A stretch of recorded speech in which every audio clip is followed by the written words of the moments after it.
Hello there, my dear students. नमस्कार, सत श्री अकाल, सलाम वालेकुम। आज हम लोग करेंगे वेक्टर्स का लेक्चर नंबर 2, जिसमें हम लोग डिस्कस करेंगे वेक्टर एडिशन और सब्ट्रैक्शन।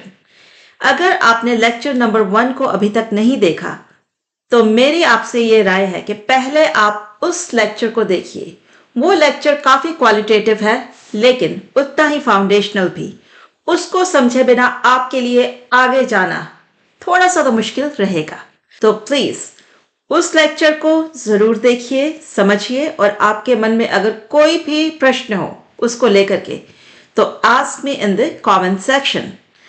तो जैसा कि मैंने बोला, आज के लेक्चर में हम लोग करेंगे एडिशन एंड सब्ट्रैक्शन, और इसके बाद वाला लेक्चर नंबर 3, उसके अंदर हम लोग सीखेंगे वेक्टर मल्टीप्लिकेशन, जो कि 2 तरह की होती है, डॉट प्रोडक्ट और क्रॉस प्रोडक्ट। इस लेक्चर की शुरुआत करने से पहले अगर आप इस चैनल पर नए हैं, तो शायद आपके मन में सवाल होगा कि ये मैं किससे पढ़ रहा हूं या पढ़ रही हूं। Is this person even qualified to teach me?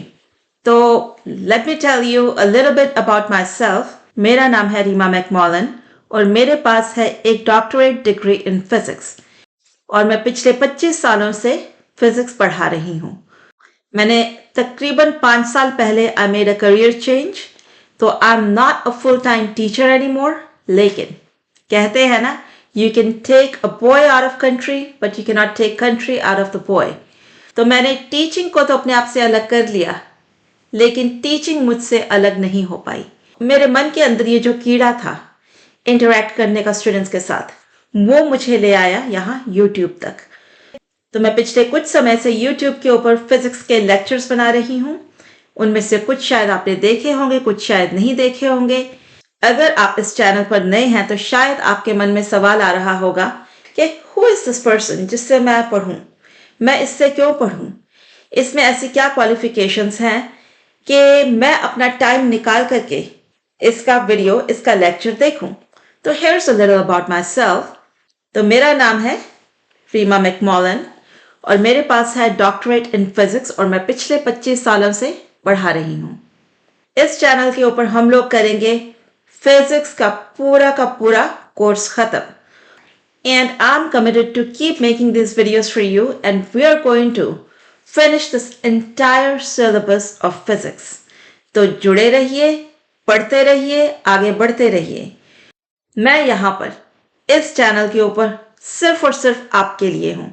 मेरा गोल यहाँ पे सिर्फ और सिर्फ आपको पढ़ाना नहीं है, बल्कि आपके मन में फिजिक्स के लिए, मैथ के लिए और इन जनरल पढ़ने के लिए एक पैशन, एक प्यार जगाना है, क्योंकि पढ़ाई बहुत जरूरी है। And I am saying it from my own experience. Education brings freedom. मेरी लाइफ में एजुकेशन से फ्रीडम आई है। ऑफ कोर्स उसमें है फाइनेंशियल फ्रीडम, उसके साथ साथ मैंने गेन की है social freedom and intellectual freedom, freedom to think, freedom to analyse, ability to analyse things. तो ठीक है, आप मेरी क्लास में आओगे तो ये बातचीत तो चलती ही रहेगी, लेकिन अब हम शुरू करते हैं जिसके लिए हम यहाँ पर हैं। वो क्या है? Vector addition and subtraction. तो vector addition and subtraction, well, नाम ही बताता है कि वेक्टर एडिशन एंड सब्ट्रैक्शन क्या रहती होगी, इसमें हम लोग क्या करते होंगे। लेकिन मैथमेटिकली इसको देखने से पहले लेट्स जस्ट से कि आप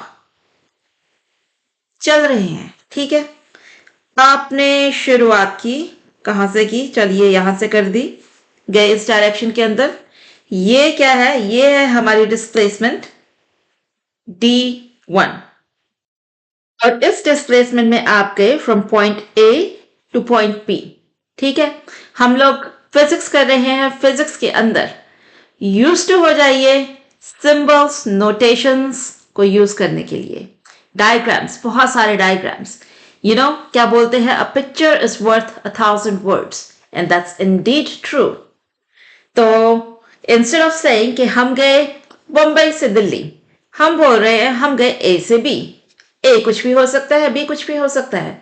हो सकता है आप अपने पलंग से नीचे उतर करके जस्ट बाथरूम तक गए हो, आपका पलंग है A और टॉयलेट सीट है B, यू नो, कुछ भी हो सकता है, एन ए एन पी, हम इसको वेग छोड़ देते हैं और इस डिस्प्लेसमेंट को हम लोग बोलेंगे क्या, D1। फिर आप चले D1 से कहां पर, C1 की तरफ। तो चलिए उसके लिए हम लोग लगाते हैं एक और एरो। ये गए आप कहा, बी से लेकर के सी तक। तो ये गया बी से लेकर के सी तक। इस डिस्प्लेसमेंट को हम लोग बोलेंगे D2। आप सी पर पहुंच तो गए लेकिन रुके नहीं, आप फिर गए सी से डी पर। चलिए यहां पर हम पहुंच गए डी पर। अब डी पर पहुंचते पहुंचते आपकी हो गई टांगे दर्द और आप वहां पर बेंच बना हुआ था वहां पर बैठ गए। तो आप गए ए से लेकर के डी तक। आप इस जिगजैग सॉर्ट ऑफ जिगजैग में जा रहे हैं, लेकिन इफेक्टिवली आपने जहां से शुरुआत की with respect to that location, with respect to that position जो कि है ए, आप कहां पहुंचे, आप पहुंचे डी पर। तो आपकी जो नेट डिस्प्लेसमेंट होगी वो क्या होगी, ए से लेकर के डी तक। कोई और रंग यूज करूं, रंग रंग के फूल खिले हैं। तो आप गए effectively speaking from A to D in a straight line. तो ये क्या है, ये है आपकी नेट डिस्प्लेसमेंट। ये कहां से आ रही है, by adding D1 plus D2 plus D3। और ये D1 D2 D3 और ये D1 D2 और D3, ये है तीन डिस्प्लेसमेंट्स। और डिस्प्लेसमेंट्स क्या होती हैं, वेक्टर क्वांटिटीज। तो आपने इन तीन वेक्टर क्वांटिटीज को आपस में ऐड किया किस लिए, to get the net displacement. तो नेट डिस्प्लेसमेंट अगर इस केस में देखा जाए तो वो क्या है, straight line going from A to D. ठीक है, क्वाइट स्ट्रेट फॉरवर्ड, राइट। तो चलो अब हम लोग बात करते हैं कि ये जो वेक्टर एडिशन होता है ये कैसे किया जाता है। तो हम लोग बात कर रहे हैं वेक्टर एडिशन की। इस लेक्चर के अंदर हमें सीखना है वेक्टर्स को मैथमेटिकली आपस में एक दूसरे के साथ कैसे ऐड किया जाता है और कैसे सब्ट्रैक्ट किया जाता है।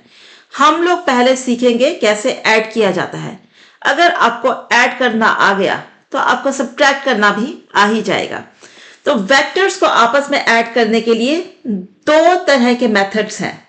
पहला मेथड क्या है, ज्योमेट्रिकल मेथड। सेकेंड मेथड क्या है, एनालिटिकल मेथड। तो ये जो ज्योमेट्रिकल मेथड है ये फर्दर सब डिवाइडेड है दो काइंड्स के अंदर, triangle law of vector addition, या फिर यह है नंबर 1। दूसरा मेथड कौन सा है, दूसरा है parallelogram law of vector addition. तो हम लोग क्या करेंगे, ऑफ कोर्स हम लोग शुरुआत करेंगे triangle law of vector addition के साथ, फिर हम लोग करेंगे उसकी जनरलाइजेशन, फिर हम लोग मूव करेंगे parallelogram law of vector addition के ऊपर, उसकी जनरलाइजेशन करेंगे, हम इसको मैथमेटिकली देखेंगे, फिर हम लोग जंप करेंगे किसके अंदर, एनालिटिकल मेथड के अंदर। और मुझे लगता है कि शायद मे बी इस लेक्चर को, लेक्चर नंबर 2 जिसको मैंने बुलाया है, इसको भी दो पार्ट्स के अंदर डिवाइड कर दूं, lecture 2A and 2B। 2A के अंदर हम लोग करेंगे geometrical methods of vector addition and 2B के अंदर हम लोग डिस्कस कर सकते हैं analytical method of vector addition. Let's see ये लेक्चर कैसे चलता है। Based on that I will decide कि ये लेक्चर मुझे एक हिस्से में करना है या दो हिस्सों में। तो चलो पहली बात करते हैं हम लोग triangle law of vector addition की। तो एक काम करते हैं कि हम लोग कॉपी करते हैं। देखो भाई, मैं यहां पे कॉपी कर सकती हूं, आप लोग नहीं कर सकते, ठीक है। आप लोगों के लिए कॉपी करना पाप है। Triangle law of vector addition. हमें क्या करना है, यहां पर हमें ऐड करने हैं दो vectors, vector A and vector B. कैसे हैं ये वेक्टर ए और बी देखने में? ऐसे हैं। तो ये रहा आपका वेक्टर ए। अब हम लोग बनाएंगे क्या? Vector B. हमें बोला गया है कि find the resultant vector R, जो कि क्या है? It's sum of vector A and vector B. तो using triangle law of vector addition हम ए और बी इनको आपस में एक दूसरे के साथ कैसे ऐड करेंगे? तो हम लोग क्या करेंगे, हम लोग उठाएंगे इस बी को, ठीक है? ये मैंने इसको उठा लिया। I am going to move B parallel to itself until its tail coincides with the head of A। तो इसका मतलब ये हुआ, ये इसको यहां पर ऐसे ऊपर लेकर के आए। तो देखो अब क्या हो रहा है कि tail of B it is coinciding with the head of A. तो सादी भाषा में बोलूं तो मैंने बी को उठाया और उसकी डायरेक्शन को बिना चेंज किए, अगर ऐसे था तो उसको ऐसे ही मूव किया, अगर वो ऐसे था तो उसको ऐसे ही मूव किया, until जो बी की टेल है, लेट्स से ये टेल है, ये हेड है, until the tail of B ये क्या करती है? coincides with the head of A। जैसे ये हाथ A, ये हाथ head of A, कोहनी टेल ऑफ ए। तो ये रहा ए, राइट, और ये रहा मेरा लेट्स से बी, ठीक है? ये है ए, ये है बी। तो ए प्लस बी करने के लिए I am going to not change the direction of B, मैं उसको जस्ट ऐसे पैरेलल टू इटसेल्फ मूव करूंगी until टेल ऑफ बी, जो कि मेरी कोहनी है, it coincides with the head of A. Simple. इतना हो गया तो अगला तो हो ही जाएगा। फिर हम लोग क्या करेंगे? टू फाइंड आर, ये जो ए है इसकी टेल से लेकर के बी के हेड तक एक लगा दो और एरो। और ये एरो क्या है आपके पास? ये एरो है किसके बराबर? ये है आर के बराबर। तो ये है वेक्टर आर। सिंपल। तो ये जो triangle law of vector addition है, इसको हम लोग head to tail method of vector addition भी बुलाते हैं। Head to tail method of vector addition. तो अभी तक जो हमने देखा है कि triangle law of vector addition को दो वेक्टर्स इनके लिए कैसे अप्लाई करते हैं, लेकिन हमारे पास दो से अधिक वेक्टर्स भी हो सकते हैं जिन्हें हमें आपस में ऐड करना है। तो हम इस triangle law of vector addition को कैसे जनरलाइज करते हैं to add more than two vectors, अब हम उसको देखेंगे। Generalise it to add more than two vectors। तो कितने वेक्टर्स को ऐड करें? 4 वेक्टर्स को ऐड करके देखें। चलो, let me quickly make 4 vectors for you, फिर हम उनको ऐड करेंगे।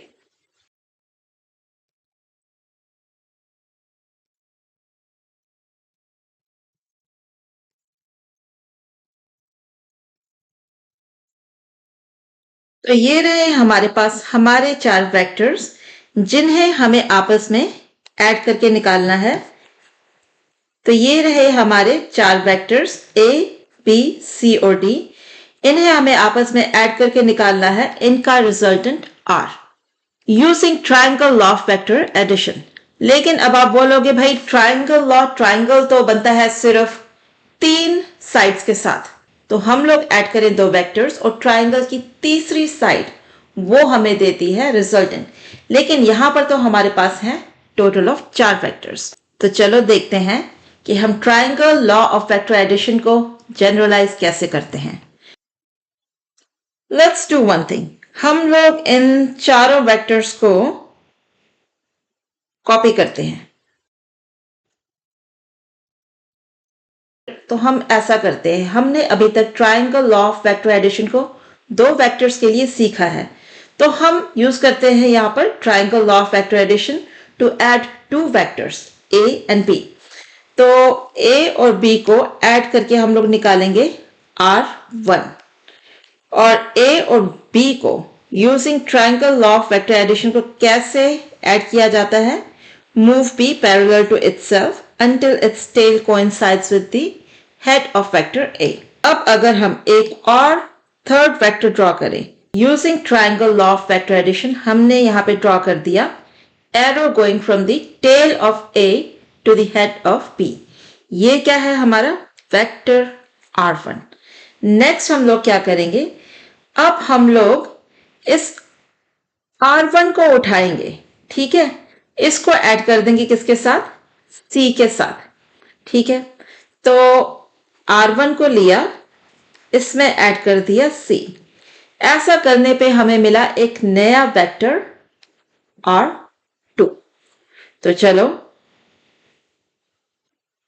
let's move C parallel to itself until its tail coincides with the head of R1।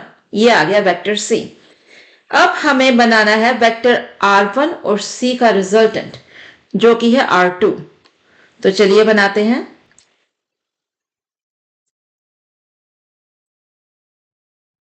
तो ये देखिए, ये आ गया हमारे पास R2। इसके बाद हम लोग क्या करेंगे, हम लोग उठाएंगे R2 को और उसके अंदर ऐड कर देंगे वेक्टर D को। ये हमें देता है net resultant, let's call it as Rn। चलिए D को उठाते हैं एंड मूव करते हैं इसको parallel to itself until its tail coincides with the head of R2। अब क्या करेंगे, अब हम लोग निकालेंगे resultant of R2 and D।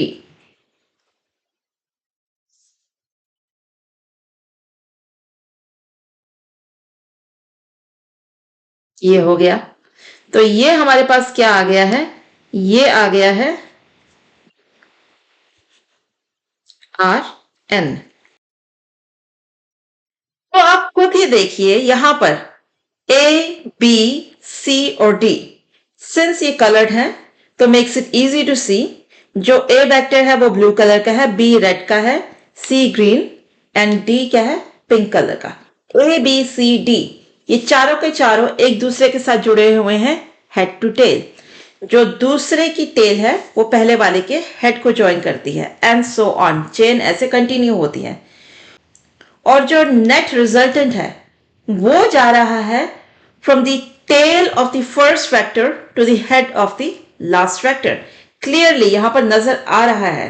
तो जो head to tail method of vector addition है, जो कि triangle law of vector addition भी है, वो सिर्फ दो वेक्टर्स तक ही सीमित नहीं है, बल्कि इसको हम एनी नंबर ऑफ वेक्टर्स के लिए जनरलाइज कर सकते हैं।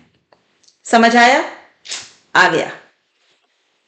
अब हम लोग क्या करेंगे, अब हम लोग वापस आएंगे किस पर, triangle law of vector addition of two vectors, to show you कि मैथमेटिकली हम लोग रिजल्टेंट को कैसे निकाल सकते हैं। अब हम लोग क्या निकालेंगे, हम लोग निकालेंगे magnitude and direction of the resultant vector. Resultant vector कौन सा है, R। ओके, तो हम लोग क्या बोल रहे हैं कि ये जो रिजल्टेंट वेक्टर R है ये क्या है, इक्वल टू, ये है equal to A plus B। ठीक है, हम लोग क्या करेंगे, हम लोग यहाँ पे थोड़ी सी ज्योमेट्री को यूज करेंगे। उसके लिए हमें इस डायग्राम को लेबल करना पड़ेगा। तो लेट्स से कि ये है O हमारा ओरिजिन, इसको बना देते हैं P, इस वर्टेक्स को, और ऊपर वाले वर्टेक्स को बना दो Q। फिर क्या करेंगे कि हम लोग एक यहां पर पेंडिकुलर ड्रॉ करते हैं, ठीक है। Q से नीचे की तरफ आओ और P से राइट की तरफ जाओ। तो हमने यहाँ पर बना लिया है एक right angled triangle O Q and T. Okay, तो हम लोग बोलते हैं कि वेक्टर ए और बी इनके बीच का एंगल होगा ये है थीटा। तो using triangle O Q and T हम लोग यूज करेंगे पाइथागोरियन थ्योरम को, जो कि बोलेगी कि O Q squared equals O T का स्क्वायर प्लस टी क्यू का स्क्वायर। अभी ओ क्यू क्या है? ये है वेक्टर आर। इसका जो मैग्नीट्यूड होगा वो वेक्टर आर के मैग्नीट्यूड के बराबर होगा। तो ये है आर स्क्वायर का मैग्नीट्यूड। अब ओ टी बराबर है किसके? O P plus P T के। इसको कर देंगे स्क्वायर। टी क्यू क्या है? टी क्यू किसके बराबर है? जस्ट टी क्यू के। इसको रहने दो टी क्यू। ओपी, अब ओपी बराबर है वेक्टर ए के मैग्नीट्यूड के प्लस पी टी। इस सब का स्क्वायर प्लस टी क्यू का स्क्वायर इक्वल्स आर का स्क्वायर। अब हम लोग यहां पर कंसिडर करेंगे right angle triangle P T Q. इस ट्राइंगल के अंदर साइन थीटा ये किसके बराबर होगा? ये बराबर होगा क्यू टी डिवाइडेड बाय किसके? क्यू पी के। तो जो क्यू पी है ये किसके बराबर है? बी के मैग्नीट्यूड के। तो यहां से क्यू टी किसके बराबर बना? बी साइन थीटा के। ठीक है, अब हम लोग नेक्स्ट क्या करेंगे? यहां से लिखेंगे कोसाइन थीटा। कोसाइन थीटा किसके बराबर होता है? वो बराबर होगा P T divided by P Q के। तो पी क्यू ये अभी भी बराबर किसके है? ये बराबर है मैग्नीट्यूड ऑफ बी के। तो यहां से जो पी टी है ये बराबर हो जाएगा पी कोसाइन थीटा के। तो हम लोग इस पी टी को डालेंगे यहां पर और इस क्यू टू जो कि ऑल्सो है टी क्यू उसको डाल देंगे यहां पर। हम ऐसा क्यों कर रहे हैं? हम ऐसा इसलिए कर रहे हैं क्योंकि हमें आर का मैग्नीट्यूड निकालना है और जो हमें चीजें गिवन है उसके अंदर टी क्यू और पी टी नहीं गिवन, उसके अंदर गिवन है magnitude of A, magnitude of P and the angle between A and P. तो जो हमें आर निकालना है, आर का मैग्नीट्यूड निकालना है, वो हमें निकालना पड़ेगा in terms of magnitude of A, magnitude of P and the angle theta between A and P. ठीक है, तो चलो ये हो गया ए। पी टी किसके बराबर हमने बुलाया? बी कोसाइन थीटा के। इस सबको करेंगे स्क्वायर, फिर टी क्यू का स्क्वायर दे देगा बी साइन थीटा, इसका स्क्वायर। चलो यहां पे ऐसे छोटी सी लाइन लगा देते हैं। अब हम क्या करेंगे? अब हम लोग इस स्क्वायर को एक्सपैंड करेंगे, मिलेगा A square plus B square cosine square theta plus 2b a cosine theta plus b squared sine squared theta. अब इसको क्या करेंगे? लिखेंगे equal to a squared plus ये b squared cosine squared theta plus b squared sine squared theta. इन दोनों में से b स्क्वायर्ड को करो फैक्टर आउट, अंदर क्या बच जाएगा? Cosine squared theta plus sine squared theta. फिर क्या बचा? 2ba कोसाइन थीटा, कन्वेंशन है इसको लिखो 2ab कोसाइन थीटा, कन्वेंशन मतलब रिवाज है। ये बन गया R squared equals A squared plus B squared. Cosine squared theta plus sine squared theta होती है identity equal to 1 plus 2ab cosine theta. तो यहां से आया जो आर, इसका magnitude is equal to A squared plus B squared plus 2ab cosine theta, इसका square root. तो ये क्या है? ये है मैग्नीट्यूड ऑफ आर। लेकिन कहानी अभी बाकी है मेरे दोस्त। क्यों? क्योंकि वेक्टर की मैग्नीट्यूड के साथ साथ डायरेक्शन भी होती है। अभी तक हमने सिर्फ निकाला है मैग्नीट्यूड। नेक्स्ट हम लोग देखेंगे कि इसकी डायरेक्शन कैसे निकाली जाती है। तो जैसे हमने मैग्नीट्यूड ऑफ आर को निकाला है in terms of the given quantities जो कि है ए, बी और थीटा, वैसे ही हम एंगल ऑफ आर जो कि है ये वेक्टर आर, ये एक्स एक्सिस के साथ हमने यहाँ पर वेक्टर ए इसको लगा दिया है, अलाइन कर दिया है अलोंग द एक्स एक्सिस। तो वेक्टर आर एक्स एक्सिस के अलोंग बनाता है एंगल अल्फा। तो हमें निकालना है ये एंगल अल्फा। कैसे निकालेंगे? ऐसे निकालेंगे। देखो, ट्रायंगल ओ क्यू टी के अंदर टेंजेंट अल्फा ये किसके बराबर होगा? ये बराबर होगा Q T divided by O T के। ठीक है, Q T divided by O T. O T बराबर है O P plus P T के। क्यू टी हमने निकाला था अभी अभी यहां ऊपर कि क्यू टी बराबर होता है किसके? ये बराबर होता है बी साइन थीटा के डिवाइडेड बाय ओपी। ओपी बराबर है मैग्नीट्यूड ऑफ ए के। और पीटी ये भी हमने अभी अभी निकाला था, जस्ट जब हमने मैग्नीट्यूड ऑफ आर निकाला कि पीटी किसके बराबर है? ये बराबर है बी कोसाइन थीटा के। तो हियर यू गो, यहां से अल्फा किसके बराबर आया? Tangent inverse of B sine theta divided by A plus B cosine theta. ये लीजिए, यहां पर आ गया हमारे पास मैग्नीट्यूड ऑफ आर, यहां पर आ गया एंगल ऑफ आर।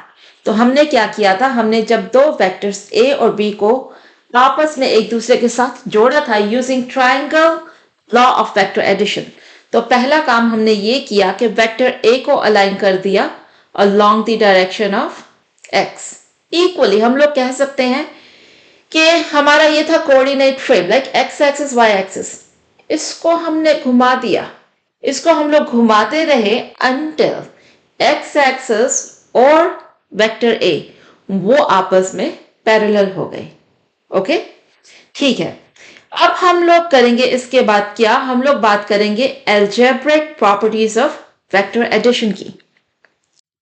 ऑलराइट, तो algebraic properties of vector addition. Did I just say actor edition? I mean, okay, I'm sorry, I don't think I can afford an actor edition. Vector edition मेरे से afford हो जाएगा, actor edition नहीं afford हो पाएगा. I meant to say vector addition. तो algebraic properties of vector addition में पहली property हम लोग जो discuss करेंगे वो ये बोलती है कि vector addition is commutative, मतलब कि आप चाहे A में B ऐड करो या फिर B में A ऐड करो, दोनों आपको सेम टू सेम रिजल्ट देंगे। देखो कैसे। लेट्स से आप चाह रहे हैं 2 स्टेप्स ड्यू ईस्ट, ठीक है, फिर आप गए 3 स्टेप्स अप नॉर्थ, तो आपकी यहां पर जो फाइनल डिस्प्लेसमेंट होगी वो हो जाएगी ये, ठीक है। चाहिए तो इसको नाम लिख दो ए बी सी। तो सी क्या है? आपकी फाइनल डिस्प्लेसमेंट। तो आप गए हैं ए प्लस बी, इसने दिया आपको वेक्टर सी। अब ए और बी के ऑर्डर को फ्लिप कर देते हैं। पहले हम जाएंगे अप नॉर्थ, कितना? 3 स्टेप्स, ये चले गए अप नॉर्थ, ठीक है। फिर गए, उसके बाद ये था हमारा वेक्टर बी, फिर गए 2 स्टेप्स ड्यू ईस्ट, तो ये है अब हमारे पास वेक्टर ए। इसका रिजल्टेंट क्या होगा? वो जाएगा बी की टेल से ए के टिप की ओर। तो ये है vector, let's call it as C prime. Why C prime? क्योंकि हमने यहां पर ऑर्डर ऑफ एडिशन चेंज किया है। लेकिन एक काम करो, ये सी को एक काम करो, सी और सी प्राइम को आपस में कंपेयर करो एक दूसरे के साथ। दोनों एक समान है, दोनों एक ही चीज है, दोनों की लेंथ बराबर है, दोनों की डायरेक्शन बराबर है। सी और सी प्राइम इक्वल वेक्टर्स हैं, मीनिंग टू से कि ये इक्वल है किसके? सी के। और सी किसके बराबर है? ए प्लस बी के। This implies that vector A added to vector B is same as vector B added to vector A. Vector addition is commutative. चलिए, ये तो हुई हमारी प्रॉपर्टी नंबर 1। अब है नेक्स्ट प्रॉपर्टी जो कि है एसोसिएटिव प्रॉपर्टी। मतलब इसका ये होता है, ये आप पहली बात ये अप्लाई करेगी for the addition of more than 2 vectors. तो अगर हमारे पास है वेक्टर ए, बी और सी, हमें इनको आपस में ऐड करना है एक दूसरे के साथ। तो आप पहले ऐड कर दो ए और बी को, फिर उसका जो रिजल्टेंट आएगा, let's call it as R1, उसमें ऐड कर दो वेक्टर सी को। तो जो फाइनल आंसर रिजल्टेंट आर आएगा वो वही रहेगा यदि आप करते पहले बी और सी को आपस में add, and let's say B और सी का रिजल्टेंट है R2, उस R2 को आप कर देते ए के साथ ऐड, तब भी आपके पास आर ही आता। तो मतलब ये है, ये जो दो प्रॉपर्टीज है इनका ये मतलब है कि आप वेक्टर्स का कैसे ग्रुपिंग करते हो उस एडिशन की, उसको किस ऑर्डर में करते हो, उससे कुछ फर्क नहीं पड़ता। आपका अंत में जो रिजल्ट आता है वो सेम ही रहता है। जैसे कि लेट्स से आपके चाचा ने आपको दिए 10 रुपए, मामा ने दिए 20 रुपए, टोटल हुए आपके पास 30 रुपए। सेम बात होती है अगर आपके मामा आपको देते 10 रुपए और चाचा आपको देते 20 रुपए। फर्क सिर्फ यही है कि एक केस में मम्मी बोलेगी देखा मामा तुमसे ज्यादा प्यार करते हैं, उसने तुम्हारे को 20 रुपए दिए, चाचा ने सिर्फ 10 रुपए दिए। और दूसरे केस में मम्मी ऐसा नहीं बोल सकती। इससे ज्यादा कोई फर्क नहीं है, आपका टोटल सेम रहेगा, आपको कोई फर्क नहीं पड़ेगा। चलो, ये हो गई हमारे पास दो बहुत बहुत इंपॉर्टेंट प्रॉपर्टीज। उसके बाद हम लोग चलेंगे हमारी प्रॉपर्टी नंबर 3 के ऊपर, जो कि है आइडेंटिटी की। भाई अब बात आ गई है आइडेंटिटी के ऊपर। इसको हम बुलाते हैं एडिटिव आइडेंटिटी। तो वेक्टर एडिशन के अंदर हम लोग एक आइडेंटिटी एलिमेंट को डिफाइन करते हैं। तो एडिटिव आइडेंटिटी, इसका मतलब ये होता है क्या हम किसी वेक्टर के अंदर ऐसी कोई चीज ऐड कर सकते हैं कि ये वेक्टर ए, इसकी आइडेंटिटी के ऊपर कोई असर ना पड़े। तो आंसर है यस, हम लोग कर सकते हैं। इसमें हम लोग जीरो वेक्टर को ऐड कर सकते हैं। तो नॉर्मली अगर मैं लिखूं ओ या फिर जीरो, उसके ऊपर वेक्टर, तो इसको हम लोग एज ओ वेक्टर भी पढ़ सकते हैं, जीरो वेक्टर भी पढ़ सकते हैं। लेकिन अगर हम लगा दें इस जीरो के थ्रू एक स्लैश, तो ये बन जाता है डेफिनेटली जीरो वेक्टर। तो वेक्टर ए के अंदर जब हम लोग जीरो वेक्टर को ऐड करते हैं तो आंसर बदलता नहीं। ठीक है, अब आप बोल सकते हैं क्या जीरो वेक्टर ही तो है, इसको इतना बढ़ा चढ़ा करके क्यों बोल रहे हो? तो सोचो, आर्यभट्ट ने एक जीरो जीरो की इन्वेंशन की थी और दुनिया को गिनती करनी सिखा दी थी। तो जीरो बहुत इंपॉर्टेंट चीज होती है। अगर आपका बैंक बैलेंस हो जाए जीरो, तब आकर के बताना कि जीरो की कोई वैल्यू नहीं होती। जीरो बहुत इंपॉर्टेंट चीज होता है। चलिए, उसके बाद हम लोग बात करते हैं एडिटिव इनवर्स की। इंटरेस्टिंग वर्ड, इसका मतलब क्या होता है एडिटिव इनवर्स? इसका मतलब ये है कि ऐसा कोई वेक्टर है जिसको हम एक वेक्टर के साथ जब ऐड करें तो आंसर आ जाए जीरो वेक्टर। तो जवाब है यस, है ऐसी एक चीज जो कि है नेगेटिव वेक्टर ऑफ ए। अगर नेगेटिव वेक्टर ऑफ ए को ए वेक्टर के साथ ऐड किया जाए तो जवाब क्या आता है? जवाब आता है एक जीरो वेक्टर। तो negative vector is the additive inverse of the vector. इसके बाद जो लास्ट, इसके बाद नेक्स्ट और लास्ट प्रॉपर्टी है क्लोजर प्रॉपर्टी। इसका कहने का मतलब ये है कि जो वेक्टर एडिशन है ये क्लोज सिस्टम है। जब भी आप 2, 3, 4, 10, 100 जितने भी वेक्टर्स को ऐड करते हो, उसका जो रिजल्टेंट आता है वो भी एक वेक्टर ही होता है। ऐसा नहीं हो सकता कि आप ऐड तो कर रहे हो आपस में वेक्टर्स को, लेकिन एंड में जाकर के आपके पास आ जाए स्केलर। ऐसा कभी नहीं होगा। क्लोजर प्रॉपर्टी का मतलब है कि आप एक वेक्टर स्पेस के अंदर हो, आप उस वेक्टर स्पेस के जो एलिमेंट्स हैं वो वेक्टर्स होंगे, और आप जब उन एलिमेंट्स को आपस में ऐड करते हो, जो रिजल्टेंट आता है वो भी सेम वेक्टर स्पेस का एक एलिमेंट होगा। आई नो यहाँ पर मैंने थोड़ी सी टेक्निकल लैंग्वेज यूज की है, पर आई एम श्योर कि आपको समझ में आई है एंड यू अप्रिशिएट इट। तो क्लोजर प्रॉपर्टी का मतलब ये है कि जब भी आप 1 2 3 4 या जितने भी वेक्टर्स को आपस में ऐड करते हो, रिजल्टेंट भी वेक्टर ही रहेगा। तो ए बी सी डी छोड़ो, नहीं छोड़ना, जो इनका रिजल्टेंट आएगा वो भी क्या होगा, एक वेक्टर। तो ये हुई आपकी algebraic properties of vector addition. Next, इतना आपको समझ में आ गया तो बाकी सब तो आ ही जाएगा। इसके बाद आता है वेक्टर सब्ट्रैक्शन। इसको समझने का सबसे सरल तरीका ये होगा कि हम बोलें कि vector subtraction is the addition of the negative vector.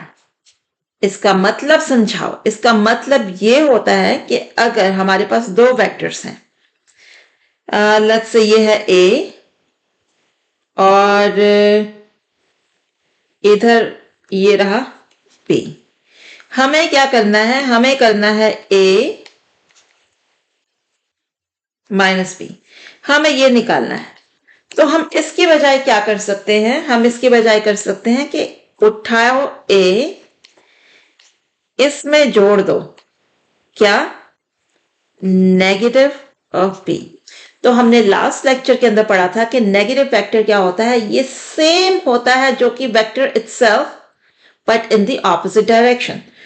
तो यहां पर जो बी है ये क्या है, इसका जो इसकी जो हाइट है वो इक्वल है एक ब्लॉक के, एक स्क्वायर के, और ये जा रही है एग्जैक्टली वर्टिकली अपवर्ड। तो माइनस बी क्या हो जाएगा, माइनस बी होगा ऐसे। अब क्या करो, माइनस बी इसको उठाओ and move it parallel to itself until its tail coincides with the head of A। फिर क्या होगा, फिर जो जाएगा vector from the tail of A to the tip of minus B, ये ब्लैक वाला, ये दे देगा वेक्टर आर, जो कि किसके बराबर है, ए माइनस बी के। तो अभी आप अगर चाहो तो माइनस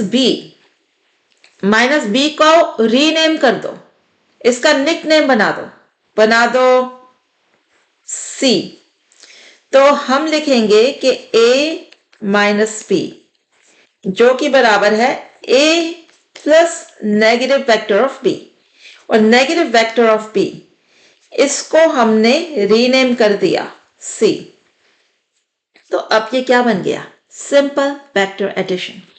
तो हम लोग क्या कर रहे हैं, हम लोग ले रहे हैं वेक्टर ए, ठीक है, इसके अंदर हम लोग ऐड कर रहे हैं वेक्टर सी को। तो रिजल्टेंट आ गया ये आर, इजी ब्रीजी। समझ आया कि नहीं आया, ठीक है, नहीं आया तो इस वीडियो को रिवाइंड करके देखो। अब मैंने कितनी चीजों को कितनी अनगिनत बार पढ़ा होगा जब वो पहली बार में नहीं समझ में आई, और बहुत सारी चीजें पहली बार में नहीं समझ में आती, और तो मुझे लगता है ये आपको समझ में आ गई होगी क्योंकि ये काफी आसान है। आई नो के सलाह तो यही थी कि आज के लेक्चर में हम लोग parallelogram, law of vector addition भी करेंगे, लेकिन अब बज गए हैं रात के 12:18 और मुझे सुबह उठ करके काम पर भी जाना है, और मुझे सुबह उठ करके बर्तन भी धोने हैं और अपनी बिल्ली को खाना भी खिलाना है। इसलिए मुझे लगता है कि अब मुझे जाकर के सो जाना चाहिए। सलाह तो मेरी यही थी कि इसके बाद मैं इसी लेक्चर के अंदर, इसी वीडियो के अंदर आपके लिए parallelogram, law of vector addition को भी डिस्कस करूं, लेकिन अनफॉर्चुनेटली ये जो मेरा वीडियो है, जो मेरा कैमरा है, it's giving me grief today. तो बहुत बार ऐसा हुआ कि वो चलते चलते ही रुक जाता था, और मैं यहाँ पर अपना लिखती रहती थी, मुझे कुछ आइडिया नहीं कि वहां पे वीडियो रुका हुआ है। एंड फिर मैं बाद में देखती थी कि 2-4 मिनट तो चला, बाकी अगले 20 मिनट के लिए ये रुक गया। फिर I would disconnected reconnected. Interestingly electronics में आप लोग देखेंगे कि बहुत सारी मशीन्स टूल्स के साथ ये प्रॉब्लम होती है कि वो काम करना बंद कर देते हैं।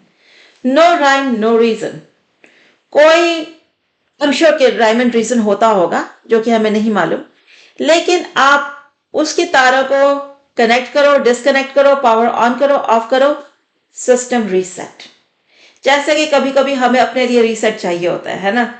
कभी कभी हम लोग इतने फ्रस्ट्रेटेड हो जाते हैं, हम लोग इतने बर्न आउट हो जाते हैं कि हमें 1 2 3 4 दिन की छुट्टी चाहिए होती है।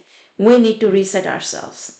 तो वैसे ही मेरे ये वीडियो मेरे को तकलीफ देता रहा, तो जो चीज़ जो काम मेरा 1 घंटे के अंदर हो जाना चाहिए था यहाँ पर, उसमें मुझे लग गए हैं 3 से लेकर के 4 घंटे, क्योंकि मुझे वो वाला वीडियो चेंज करना पड़ा, बहुत बार रिपीट किया। फिर अभी मैं अपने जो लैपटॉप इसका कैमरा यूज़ कर रही हूँ, आई डोंट नो कि कैसा आ रहा होगा, क्योंकि जो मेरी स्क्रीन रिकॉर्डिंग होती है वो दूसरी तरफ हो रही होती है, मुझे नज़र भी नहीं आती। तो बाद में देखेंगे कैसी हो रही है जब इसकी एडिटिंग होगी। बट एनीवे, हम लोग नेक्स्ट वीडियो के अंदर करेंगे parallelogram law of vector addition, और उससे नेक्स्ट वीडियो के अंदर करेंगे analytical method of vector addition. तो बहुत बहुत मजा आने वाला है। जैसे जैसे लेक्चर्स आगे बढ़ेंगे चीजें और इंटरेस्टिंग, मुश्किल होती जाएंगी, और क्योंकि वो चैलेंजिंग होंगी, इसलिए ज्यादा मजा भी आएगा, इसलिए हमें फीलिंग ऑफ अकॉम्प्लिशमेंट भी आएगी। तो डोंट यू वरी, हम लोग मिलकर के धमाल करेंगे, कमाल करेंगे, फिजिक्स में बहुत सारी प्रॉब्लम्स को सॉल्व करेंगे। तो चलो हम लोग मिलते हैं दोबारा से अगले लेक्चर के अंदर। अंटिल देन आप लोग पढ़ते रहिए, क्योंकि आप लोग पढ़ेंगे लिखेंगे तभी तो आगे बढ़ेंगे। तो मिलते हैं फिर से जल्दी से। Until then have a good one.